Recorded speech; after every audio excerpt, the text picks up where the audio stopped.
রহস্যজনকভাবে উদ্ধার শিলচর সোনাই রোডের কাস্টমস কোয়ার্টারের যুবকের দেহ। মৃতদেহ উদ্ধারকে ঘিরে সোনাই রোড এলাকায় চাঞ্চল্য। ঘটনাস্থলে উপস্থিত হয়ে তদন্ত শুরু করেছে রাঙ্গিরখাড়ি পুলিশ।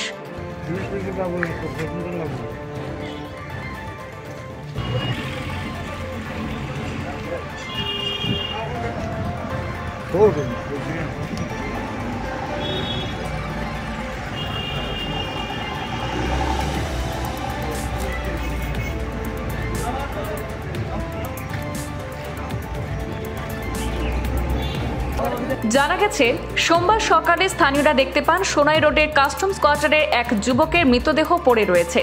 মৃতদেহ দেখে স্থানীয়রা খবর দেন শিলচর শরৎপল্লীর মৃত যুবকের পরিবার এবং রাঙ্গিরখাড়ি আউটপোস্টে। সঙ্গে সঙ্গে রাঙ্গিরখাড়ি পুলিশ এবং মৃত যুবকের পরিবার ঘটনাস্থলে উপস্থিত হন।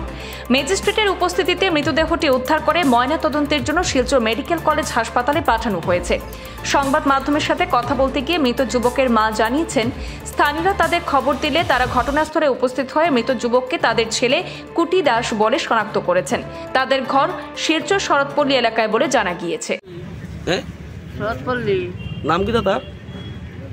না ডাকি কুটি আর কি, নামটা আছে রাজকুমারী। মানে কিতা হইছে ব্যাপারটা এখানে যে জানি না তো, এখন আমি জানি না তো। কেউ মারিয়া উড়িয়া ফালাইছে না, কোনো সন্দেহ আছে না আপনি? না, আমার কোনো সন্দেহ নাই। আপনার নাম কি? আমার নাম মমতা দাস। তার মা আপনি? তা আপনারা কে খবর দিছে?